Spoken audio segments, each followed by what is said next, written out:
we present Janet McTeer as Rhoda and Catherine Hurlbert as Gertrude in Thomas Hardy's The Withered Arm.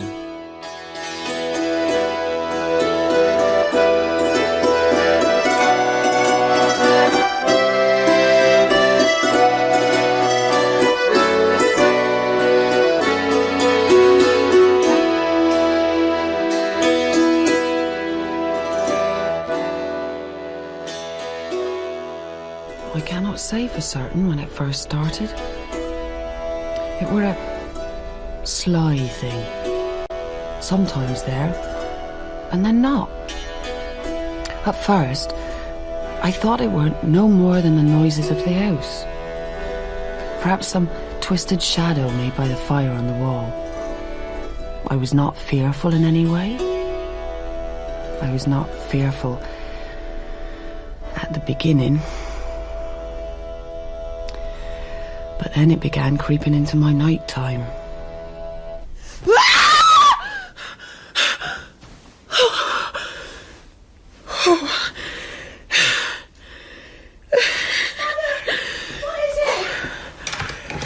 Hush now.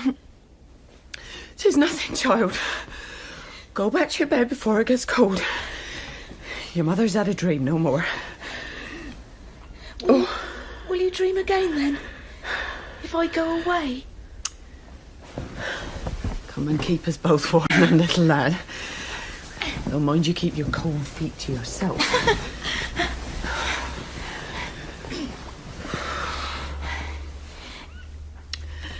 Dreams are not real, are they, Mother? They seem so, at times. Like the shadows are at dusk. They rise up with the coming of dark. I dare say they're not exactly real, no. What do you dream? It's always the same, you know that. Is it the lady? Aye. The lady, right enough. But what'd she want? She says nothing? She has a way of talking with her eyes. Not that I see much of a mind. She skulks, like, over in that corner mostly. But you said it were only a dream. Oh, so it is, little lad, so 'tis. Dear me. Have you not had dreams that were all too real to yourself, then? Of course you have. But my dreams go away. And so shall this one. You shall see. Ask me next week about it. I shan't know a word you're on about.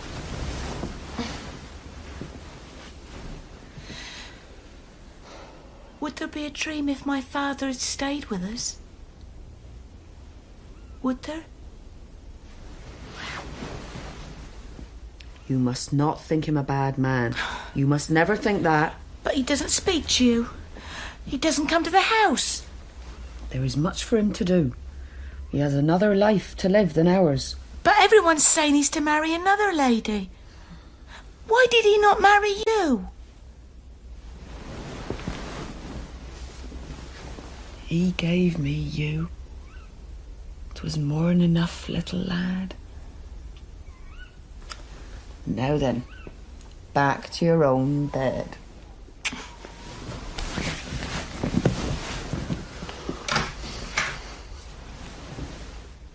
Does he care for me as you do, Mother? My father? Aye, lad. He cares. Though the eye be elsewhere, there's no forgetting.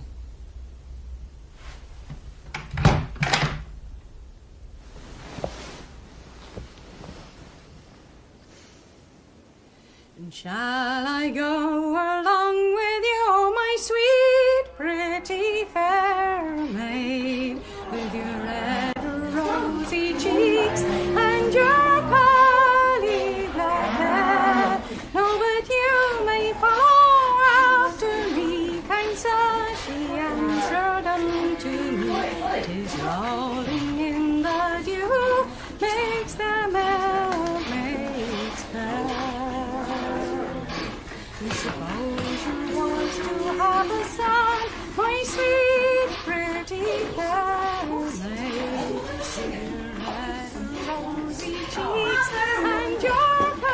going now. It's going, is it? Oi! Where then? Why are you grinning? I'll be late if I don't go now. You will right enough unless you tell me. 'Tis my Father's Day for taking out the carriage.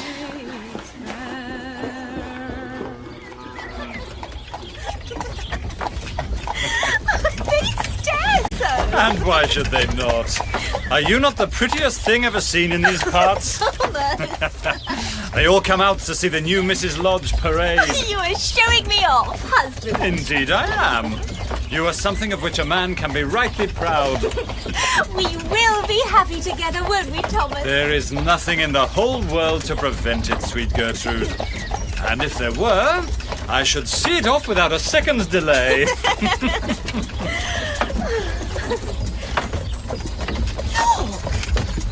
That poor boy's been running to keep up with us since we left town. Such a sight will be an event in his life. You must let him enjoy his day. He smiles at me even. I think he may have looked at us in the hope that we might relieve him of his load rather than from curiosity. See what he carries on his back. Well, these country lads are brought up to carry, my dear. They think little of it. Besides, the load has more size than weight. Behind the trees now. He falls back slightly. I shall lose him at the bend. He has such a sweet face, Thomas. You have heart enough for the whole world, my dear. Come on!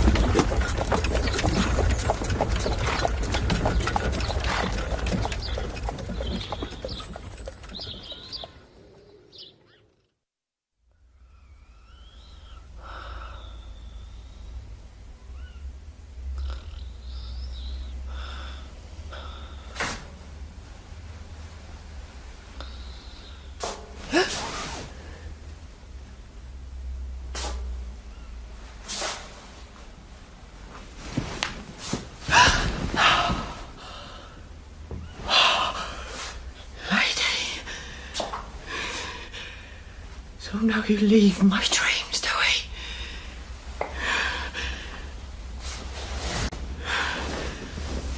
What is it about your hatefulness that it must hide in the shadows so? What do you want of me? You circle my bed nightly like light round the lamp. And you weep. Yet like no other. A weeping that brings no pity. Where is the heart that makes those tears then? You bait me, lady. But I stay as I am. Show me your face, woman. Ah! Point at me, do you? Like always. That arm and fingers as cracked as your soul. You bring ugliness, lady, always that. But for what purpose? Hey? Answer that then. Show me your face, I say. Show it!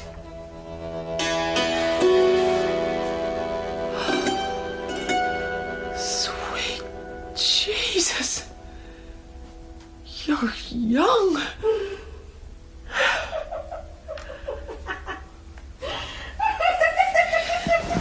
You shall not point your crooked arm in my direction no more. Hear me? Do it? You shall not! See? I curse it! I swear vengeance on your pointing lady! Each time you dare come, you will shrivel under my sight! Damn that arm! And all that goes with it! I shall not forget!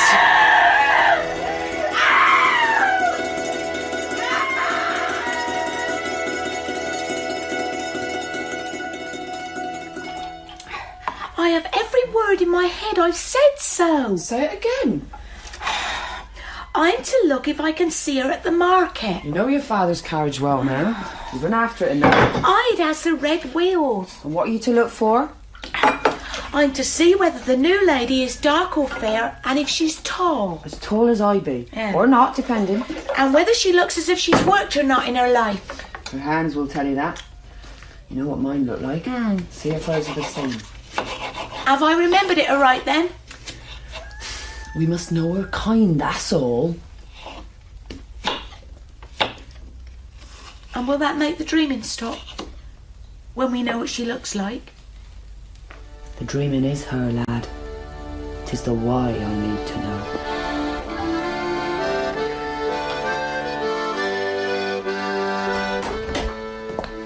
Well, they weren't at the market, and that's for sure. So, I waited at the edge of the village and was lucky after a while. Though the carriage were going at a fair pace, she was smiling and I could see her face plain. Well, go on, Jack. Is she ladylike then? Oh, I am more. A lady complete in every way. Young? Well, What colour is her hair and face? her hair is lightish, I should say, and her face as comely as a doll's. And that's about as near as I could get. Her eyes be not dark then, like mine. More of a bluish sort of turn, I'd say. And her mouth is red, making her teeth seem shiny when she smiles. Now, this be most important. Was there any disfigurement? No. What, of any kind? Face? No. Maybe hands? No. Did she not No, maybe... there was nothing of that kind. You are sure? My father was smiling at her as if she were the sun itself. Aye. And for the moment, no doubt that's what he'll think her.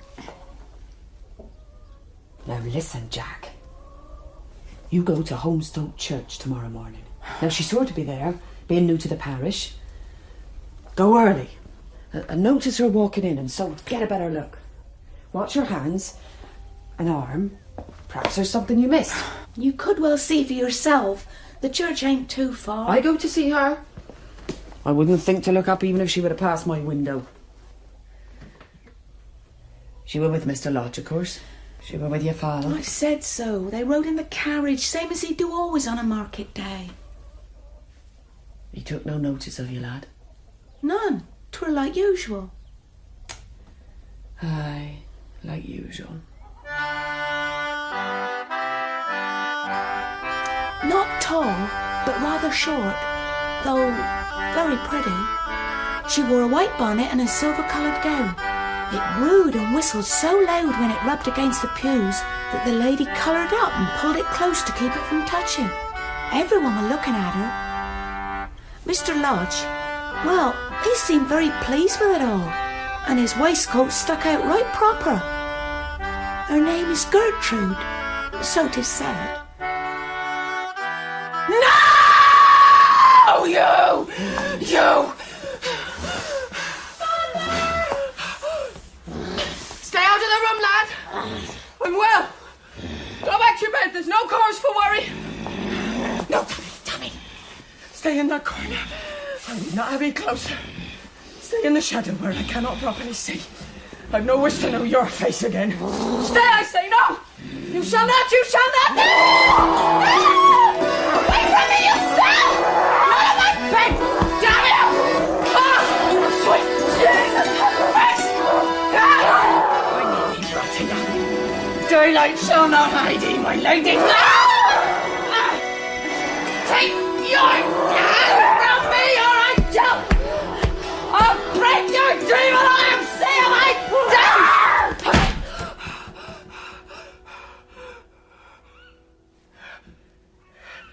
Where have we gone then, eh? Back into the dream, is it, eh? No. I fancy you've come out of that for good now, young lady. I fancy you've come out to see me done down. Yes. That's more like it, innit?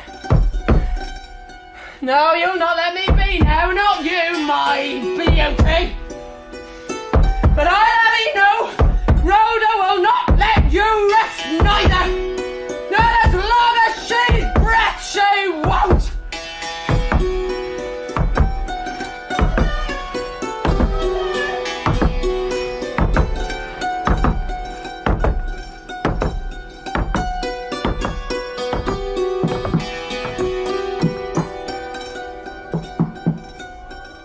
Shall I open it, Mother? Look first. I know 'tis. How can you know that? 'Tis the lady.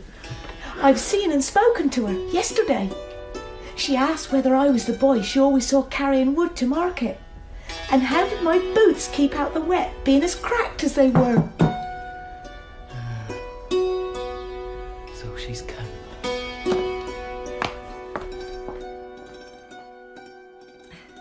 I hope I am not too much of an intrusion, calling in such a way. But I happened to see Jack's boots were letting in the water, and I brought these, which I hope will not offend you. I have often seen him when my husband and It's I... a kindness, Mum. Thank you. He is a handsome boy, your son. He's sturdy enough, for sure. He eats better than I do. Can I give you more tea? Oh, thank you. The walk up that hill of yours is bad enough without the bearing of the weight of the laden basket. You should have said you were calling. I could have met you at the bottom. I was wondering whether we might be friends. Is that possible, do you think? Your son, Jack, and... I'm a milkmaid, Mum. Someone who waits on the kindness of others before my own son gets new boots. Are you saying that is a reason we cannot be friends? Seems to me rather an unlikelihood. I could bring Jack clothes. Could help. I would like to.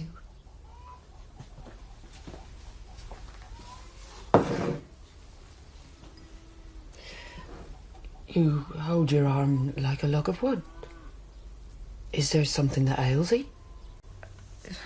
It began as a stiffness, no more. A strain, I thought. But it worsens. No doubt it will pass. There is pain?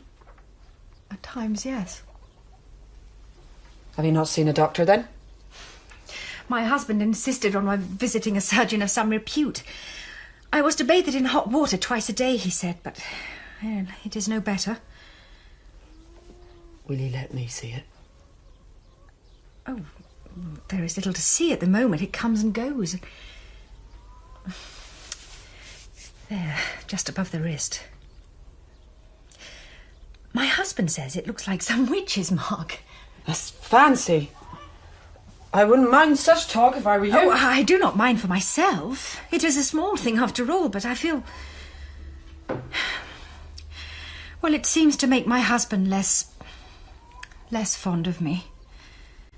Men think so much of personal appearance. Perhaps I should not say that. Some men think that way. He, for one. Oh. So 'tis said, like. He will not talk about it, save always saying I must do something. But I have been to the doctor. What more can I do? This is the reason why I need a friend, Rhoda. Someone to whom I can talk. I feel such a one might be you. Without such, I'm entirely alone. You could keep it always covered.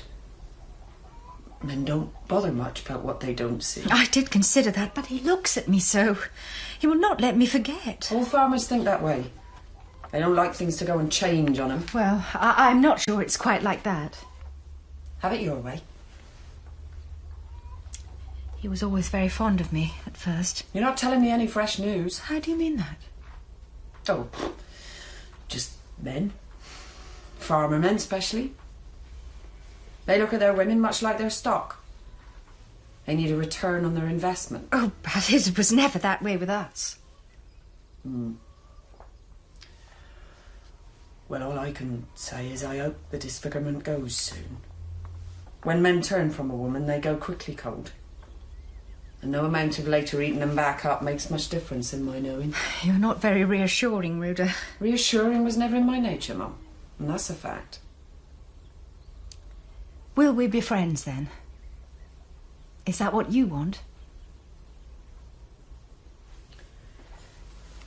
Can you answer me a private question? As friends might do. If I can, I will, surely. Lady, do you dream?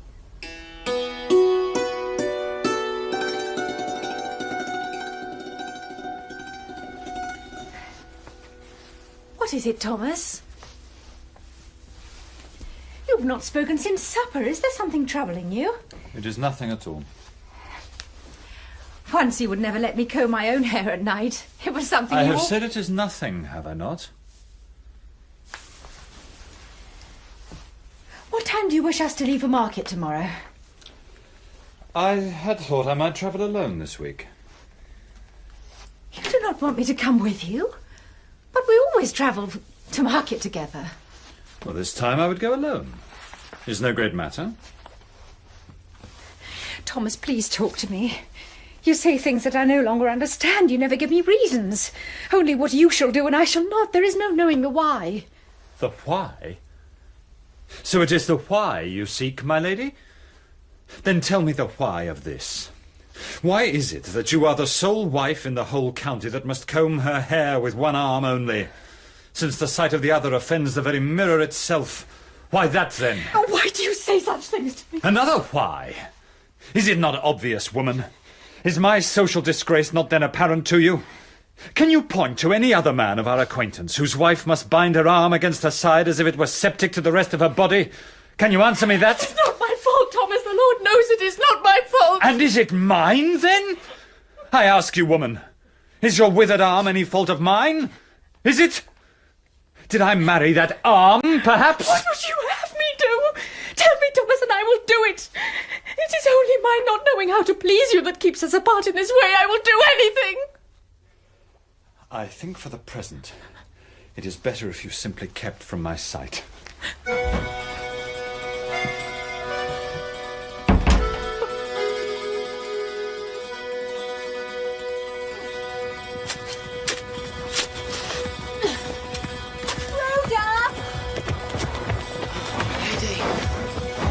Good morning. I was just about to call on you. Conjurer Trendle? They say that he is the only one that can find the cause, and so perhaps the cure. The arm grows much worse, Rhoda. It grows more useless by the day. Soon I shall not be able to use it at all. My husband... Conjurer Trendle is no medical man. That you know. I have no care for that. I need only someone's help. Will you help me, Rhoda? How can I be of any help to you? I know nothing of such things. But you know this Trendle. He is a man with powers, so they say. But you know where I can find him?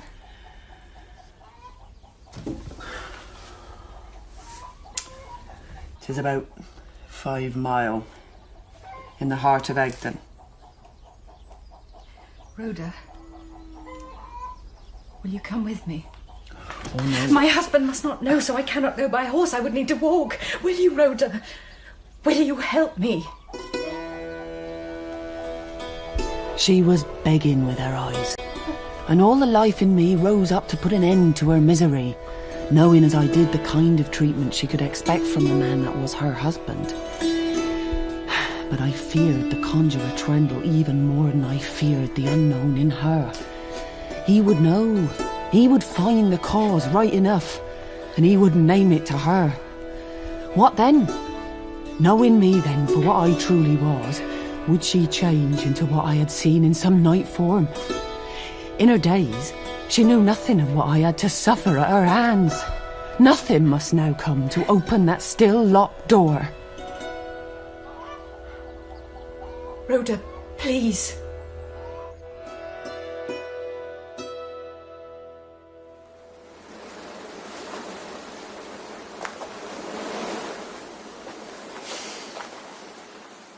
We walked in silence, and I was glad of it. Her company was not unwelcome, but what contained her heart I could have wished elsewhere. The clouds came down to meet the land, and there was a feeling of rain. I kept to her side on which the good arm lay, though what proper reason I had for that I do not know, were a strange thing, making me puzzle over myself. In all my years I had never known such a feeling of confusion.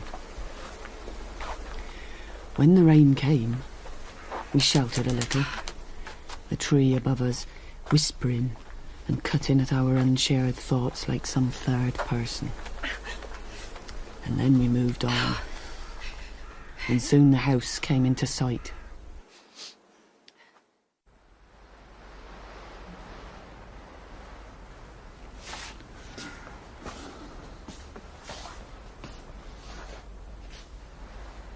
Why does other woman right outside? That is what she prefers. Who gave you my name? You are well known, Conjurer Trendle. Ask any man. I don't do half what I used to. You should know that.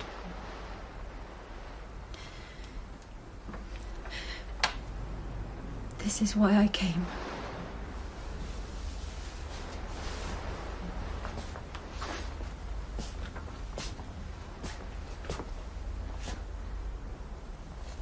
Come closer to the light of the window. My eyes are poor. Yeah. Bend it at the elbow. Yeah. Now lift it straight.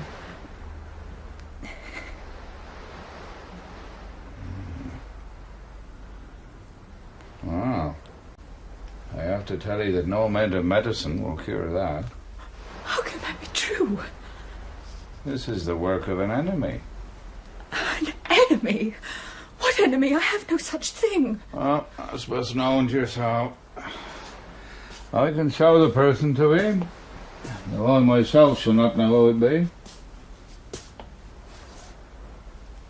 It's a matter of your own choosing. Will the knowing cure me? Nothing else will. On that you can rest.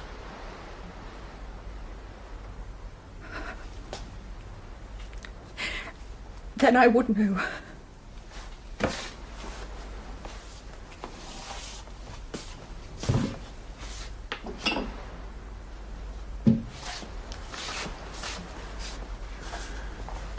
Over here. Take this glass between your hands. Now, I shall break an egg in the bottom. You must look closely at the shape it makes. If all goes well, in it you will see your tormentor. Does what I say make sense to you? Yes. You cannot go back on what you see. Only turn away a forehand. Nothing will be the same again.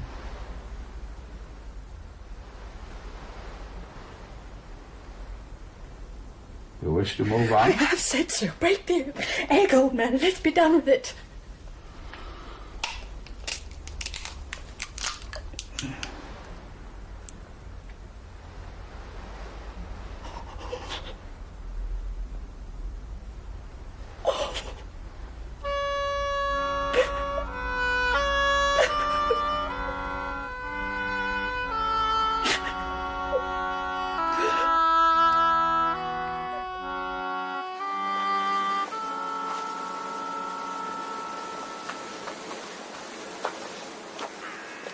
There were too many words between us for either one to talk, and the silence gathered and limped down the path before us like some lame dog.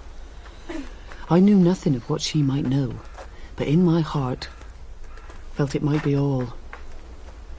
And then, as we cleared the brow of the hill, lifting our heads into the lowering sun all at once, I could see the way I must take. That night, I took the boy from his bed, wrapped what we could carry in a blanket, and turned from the house towards... well, who knew? We walked together as she and I had earlier that day, without a word, without a hope. I looked back only once, and though I'm far from sure, I thought I saw a face at the window, a thin, older face, with eyes that spoke of nothing. And then I saw again, inward-like, as clear as I ever had, that the figure of my dreams was of my own making, that the years that weighed down my heart had taken on form and voice, and that I had used the innocence of my husband's new wife to carry that burden as I could not. Then the pity came, like grass on wasteland, and I with no worthy explanation for either her or myself. The moon pulled the sky about her, and with our heads down, we walked towards something else.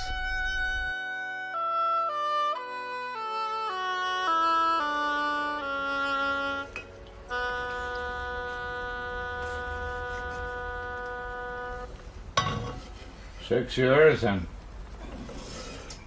You remember well, Conjurer Trendle. Oh, I call me that. I'm only a poor old heathman earning a living like others, as best he may. It is what others call you, is it not? I have little with which to make you welcome. There is some broth. I did not come for your food, old man. You are changed. Yes, I am changed. It takes a true egg to fully curdle the eye.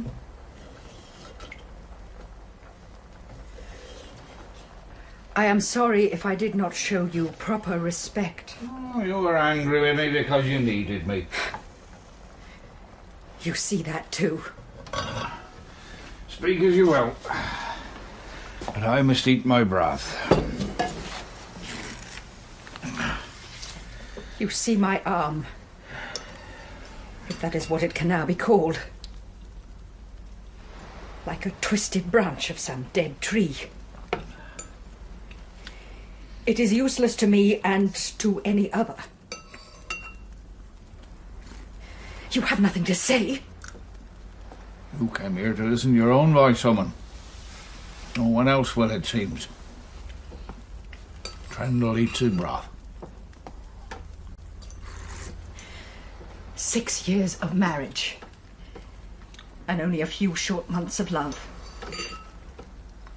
Is that the lot of the common heart, old man, or mine alone?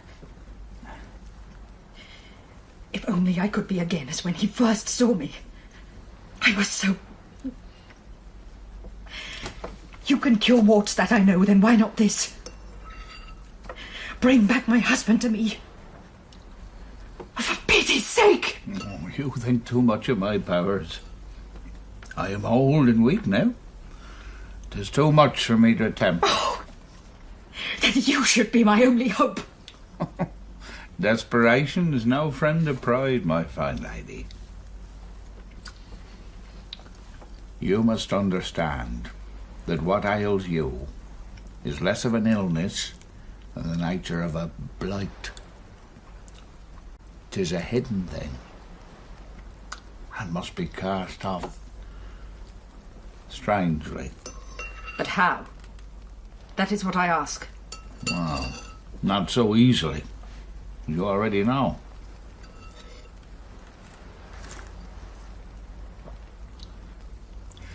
There's only one chance known to me. I've not known it ever fail in kindred conditions. But it is hard to carry out, especially for a woman. Tell me then. I must know.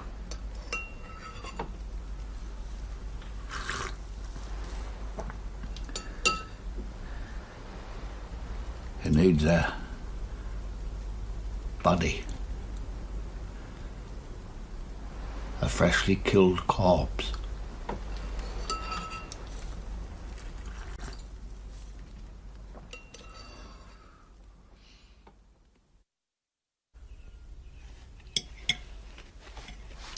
How long must it be this time? The business is such that I cannot accurately say. Is it important that you know? You're away so much of late. It is business matters, as I've said. We do not maintain our standards from thin air, my dear. Do you care for me, Thomas? Do you continue to care for me? I beg your pardon? As it is said, a husband should care for a wife. Gertrude, is there something you wish to say to me? I wish to tell you that I am very unhappy. That is all. I cannot imagine why. I take that for granted. What puzzles me is why the fact should so little concern you. Could it be, perhaps, that I am sure you are mistaken? Am I not to know my own state of mind? It is not uncommon with married women, Gertrude. I mean no disrespect. I have taken medical opinion on the matter. Medical? Your arm. What of my arm? There is no explanation. Do you think I do not know that? Yet it is there, for all to see. What are you saying? I say there is no reasonable cause for it. That is all. If natural events were to prevail, it should not have happened at all. Oh, but it has, Thomas, it has. You've taken to sleeping in your own room because it has. Reasonable it may not be, but true it is. I think it better if you did not raise your voice. You are my wife, Gertrude. You will be treated with all the courtesy and consideration that position demands. Of that you need have no fear. I am also a woman. Am I not? You are a disfigured woman. And that, as you know full well, is a genuine cause of regret to us both.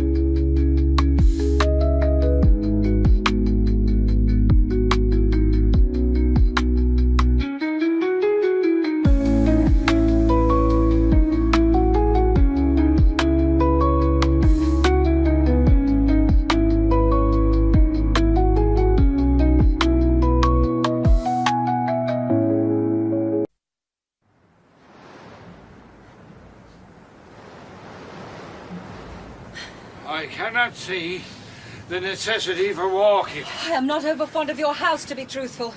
It has too many corners, and all of them are dark. If I had known that with your only reservation, lady, I could have shown you half a dozen more places we could have sat without climbing a hill. Let us sit here, then. Do I treat you so badly, old man? People treat others like they do first treat themselves. That's the way of it. There's no true caring for another till the heart is warmed towards itself. You always talk in riddles. Riddles is only what folks don't see for themselves. Men judge their workings through the notions they have about themselves. That don't make for much work, to my mind. Enough of this talk. You have never asked for money from me. Not once in all these years. Had I needed it, I might have. What do you need? You cannot be so different to any other man. I am different to your husband. Why do you say that? Why different to him? Because he is not a man at all. Which is what your true trouble be. Not rich, not poor. Not cruel, not kind. Only the shifting appearance of such. He has no manners save that which was given him by others.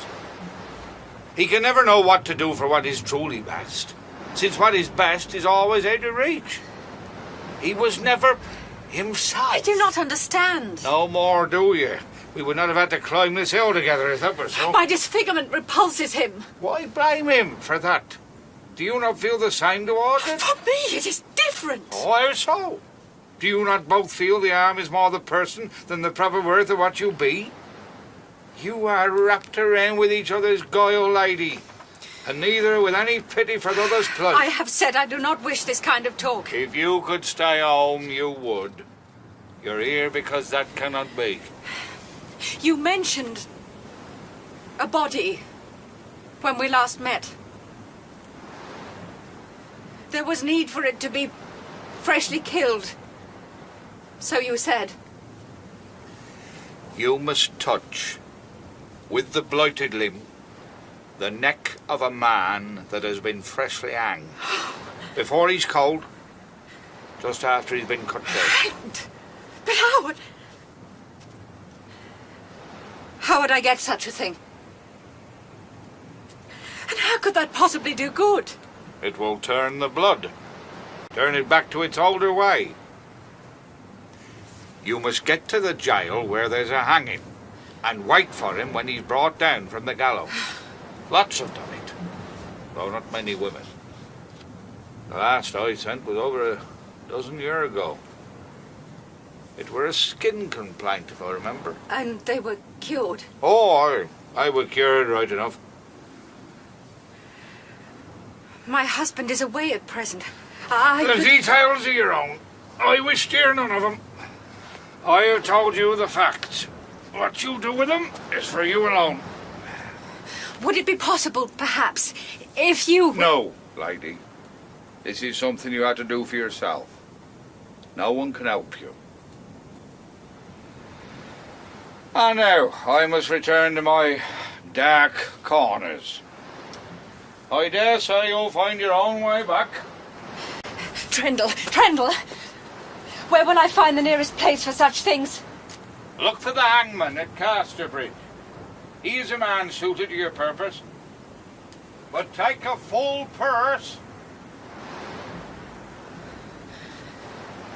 Casterbridge.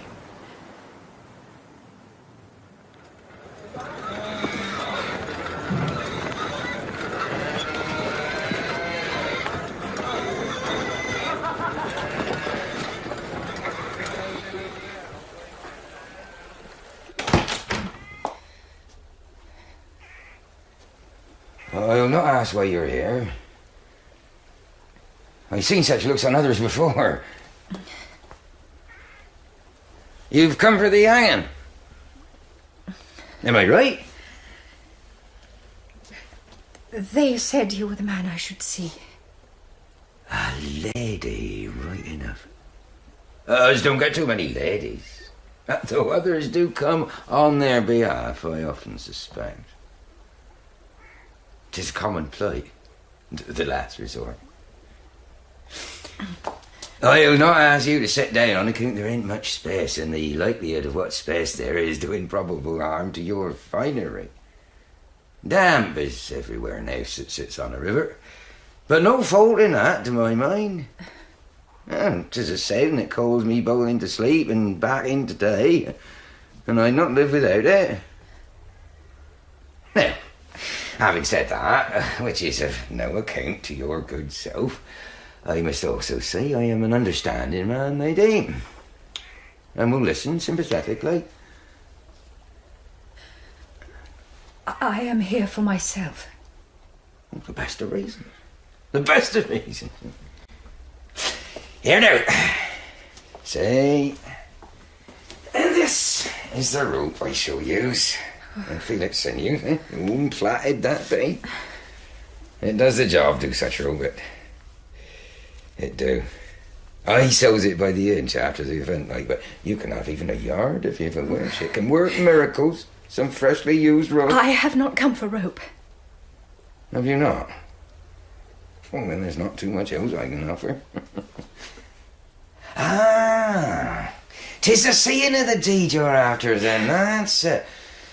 Well, all can be arranged, of course, but there the charge be more than is usual, understandably enough, since there are other considerations involved. Will you let me speak my mind, sir? If you wants me to undertake country work, I can't come. I never leaves Casterbridge for gentle nor simple, and that's that. My sole calling is as an officer of justice. What time is tomorrow's execution? Are you a relative, then? The matter has to go forward. I makes no exceptions. I am an officer of justice, as I've just told you. What time? Well, same as usual, 12 o'clock. Well, soon after there's the London Mail coach to get in. I always waits for that in case of a reprieve. A reprieve? Oh, God forbid that should happen. Eh? Well, then.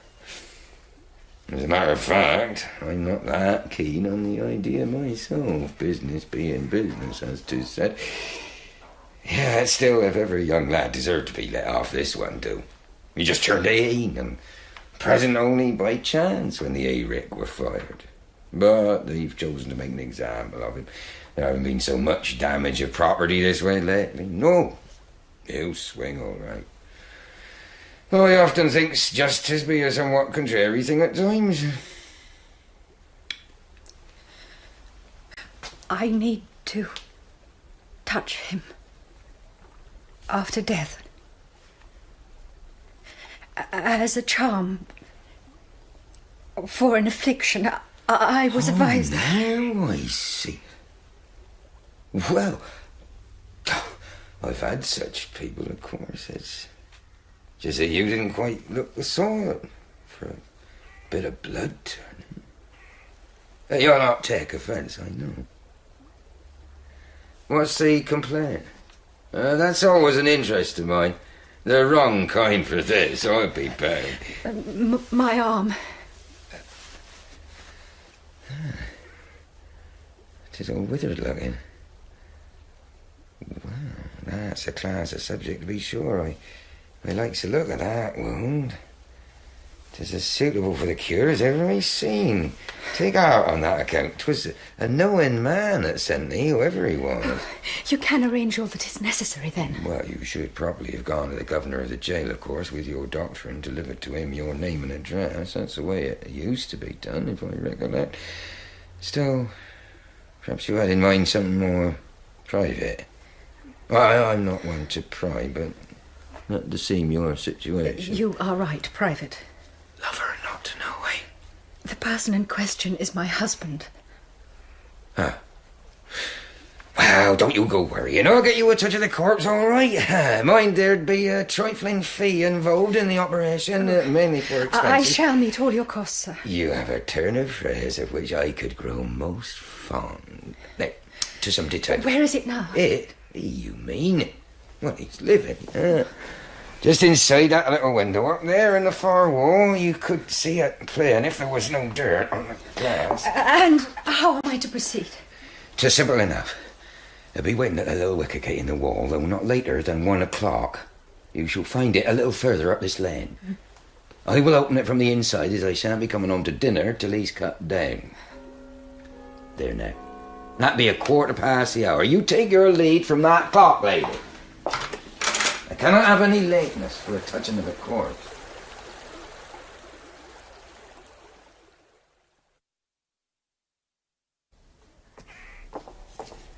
There is not all the time you might wish, that must be said. His relatives will be here soon enough to collect him.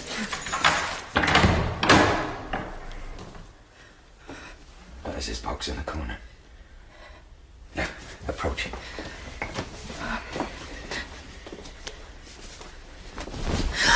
Hey, don't be put off by the sight, lady. He only do look as if he lives. See, the head will rest on either shoulder. 'Tis a good way of telling. Should you need the skill at some future time. Live necks do not move in such a fashion. Oh, he's so young. 18 years, I told you, in all pretty well innocent years, by all account. He has no business lying here rightly. There's not much point to all that, no? I do not think... Oh, you can, lady. All those misgivings at first. Here, let me take you by the arm. Close your eyes, if you so wish. I will guide you. But he looks so... Aye, but it is not a proper life, you see. That is all gone. It is the life of sinew and blood that remains only, and it is that life you need to aid your own affliction. Take courage, lady. Now, give me your arm. Never mind the bones. No matter. Keep your eyes closed. I will guide you. Permit me to roll up your sleeve, lady. I do so only for the sake of the time left us, no more. There. Now you'll be cured. Hold, lady, hold. Keep the arm to the neck until the blood can turn.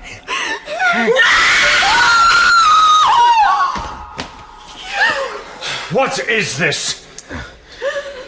Well, you see, sir, we're not expecting to see you until some Out! time. Yes, sir. In heaven's mercy, Gertrude. What are you doing in this place?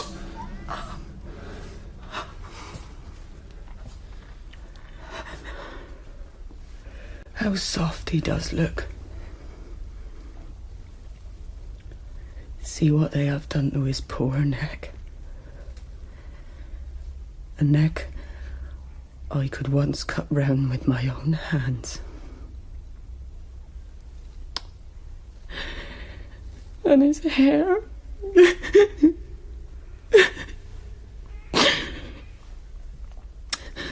Come closer, Mr. Lodge. Come see our dear son. Let us finally be a united family around this table. But I don't understand. This is no place for you, my fine lady.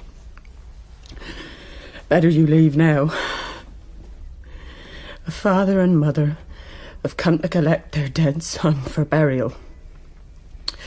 And it is only decent they now be left alone with their grief. Rhoda. You first came into my life through both dream and day, and not knowing neither. That weren't your fault, no more than you were meant to be here this time and place. But I have little heart left for any save this poor boy and the woman he's left me. I know your plight, lady, but 'tis far away, and all my sorrow is used up. You shall earn my gratitude best by going away now and leaving us be. Thomas.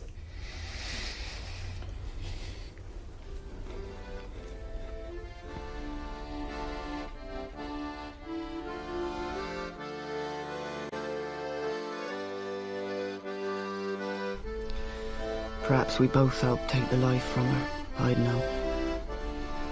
He with his coldness, me with a lie that had lasted most of my days.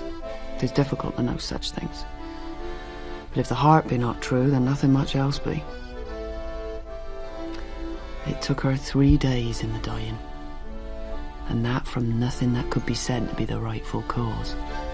She went out like some ended candle, a wick no longer fed by what gave light. Her blood was turned all right, but the withered arm remained at her side, which was more than could be said for her husband. Mr. Lodge, my dear boy's father, was never seen in Casterbridge again. I watched his face that day, his eyes cast in a cloak over the body of our son, and I knew then it were the last I was to see of him. And Rhoda, what of Rhoda? Well, she's back where she was, as before. She's more bent in form now, and at her forehead the hair is quite worn away, perhaps by such long pressing against the milking cows. With each year added to my life, the land seems younger still. The heather springs more readily, and the grasses look with greater pleasure at the sun, it seems. I wait my time out, not as the seasons do, knowing they will come again, but hoping only for my proper end, so making complete what has already been. I do not dream now. I fancy dreams belong to the shadows the heart casts upon itself when left lonely, and needed others are not here but somewhere else. Now I have no others. I am Rhoda alone, waking, working, and sleeping again. I am waiting Rhoda. No, I do not dream now.